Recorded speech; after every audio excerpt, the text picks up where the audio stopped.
Une bonne affiche, c'est essentiellement un très bon slogan, accompagné d'un visuel fort.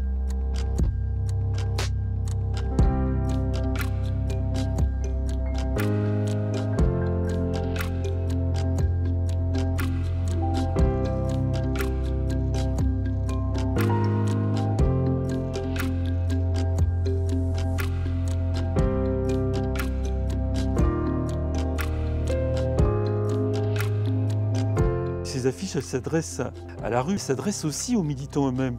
Parce que si l'organisation politique ne fait pas d'agipop, d'affiches, d'autocollants, de tracts, de visuels, il n'a pas d'activité. Le trotskisme a dominé en France le panorama d'extrême gauche. Il y a une très très grande violence et un appel parfois même aux armes. Pour les fascistes, l'idéologie, c'est la guerre des races, enfin une lutte des races pour ces mouvements les pires, hein, bien entendu. Ce n'est pas le cas forcément, mais c'est de la guerre des classes. Et la guerre de classe, ça veut dire qu'on va abattre, il faut abattre le patron, qui est tout de même l'ennemi numéro un.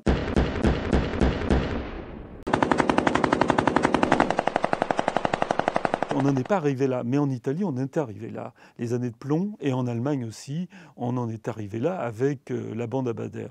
On s'est arrêté juste avant. Il y a eu quelques assassinats dus à Action Directe, bien entendu, Georges Besse, quelques patrons massacrés, mais on s'est arrêté juste avant. Alors pour quelles raisons je crois que les leaders des mouvements d'extrême gauche ont reculé. Ils ont stoppé en disant non, on va pas là, on arrête. Ça devient trop dangereux. Mais c'était l'appel à la guerre révolutionnaire. La révolution, c'est ça.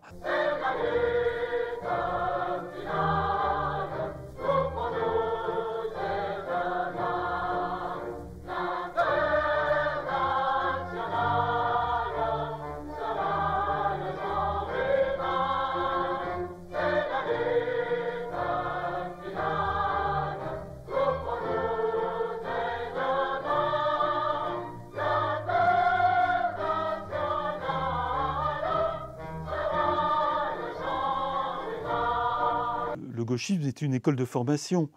C'est une jeunesse qui se prend en main. C'est une jeunesse qui se prend en main avec une foi, mais qui va commencer à créer, à innover, à inventer une nouvelle presse. Ce sont des autodidactes. Ils ne savaient rien du tout dans le graphisme, ils ne connaissaient rien du tout dans la presse. Ils vont apprendre sur le terrain. De fait, ici, nous occupons la Sorbonne.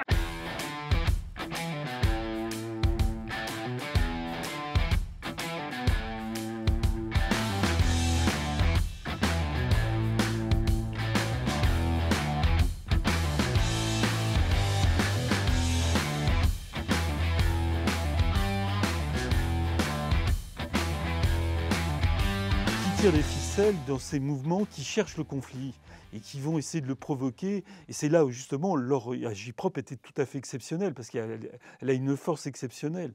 Et on ne sait pas qui peut être derrière. Est-ce que parfois il y a des réseaux soviétiques? Certainement. Certainement dans certains mouvements, oui. Pour la Chine communiste, oui. La Chine communiste de l'époque, à l'ambassade de Chine, fournissait l'argent et les moyens aux organisations maoïstes. C'était des antennes en fait de la Chine. Ils le disaient, ils s'en cachaient à peine, puisqu'ils relayaient la propagande chinoise, qui était à l'époque en rivalité d'ailleurs avec l'Union soviétique. Et les gardes rouges français ont été tellement influencés par la révolution culturelle qu'ils ont énormément produit au début avec une espèce d'enthousiasme et de foi impressionnant. Ils se sont effondrés assez rapidement à partir de 1974-75. Ça fonctionnait plus, ils y croyaient plus. Beaucoup sont partis dans ce qu'on appelle le gauchisme culturel, qui est un anachronisme à mon avis, pour se construire ailleurs.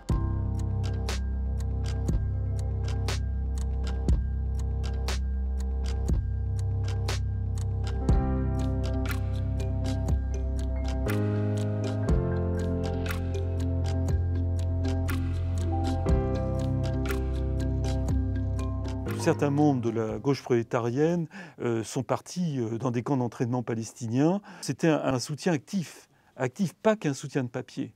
Cette période a donné un moyen d'expression à des grands caricaturistes. Je pense à Willem, par exemple, qui a créé des affiches très importantes pour le Secours rouge de l'époque, mais Cabu a eu un rôle extrêmement important dans le mouvement pacifiste. Il a énormément donné, Rezer a énormément donné. Et Charlie a beaucoup participé. Charlie Hebdo a beaucoup aidé aussi à réaliser ces affiches, notamment antimilitaristes. Vous êtes très préoccupé par le problème d'autonomie, de libération de la femme, etc. Je ne suis pas préoccupée, je veux dire, particulièrement maintenant. Il se trouve que des préoccupations, je crois, qui concernent beaucoup de femmes, maintenant arrivent à être à la mode.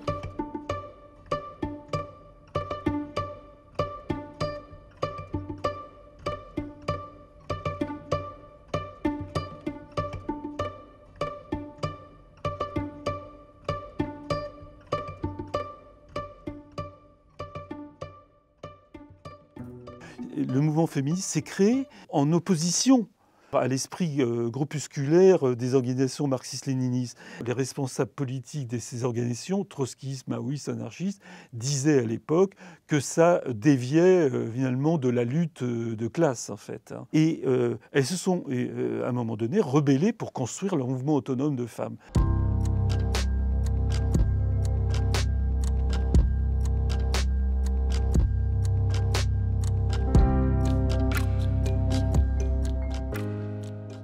C'est 1989, la chute du mur de Berlin, et après 91, l'éclatement de l'Union soviétique qui a fait éclater toute une utopie, tout un rêve. C'est-à-dire qu'à ce moment-là, le marxisme-léninisme était plus fiable. Et tout est tombé. Le gauchisme, il s'est créé sur un temps, sur une histoire et sur un mythe. Et tout le mythe du gauchisme, c'est la révolution russe. Pour tous les gauchistes, que ce soit des maoïstes, trotskistes ou même anarchistes, leur référence, c'est la révolution russe. 89, ça a fermé cette parenthèse de la révolution russe, c'était fini. En militant de façon quasiment 24 heures sur 24, comme des fous, sans arrêt, créant d'ailleurs des problèmes parfois même psychiatriques. Certains ont terminé en HP, d'autres en dépression, parce qu'ils militaient comme des fous.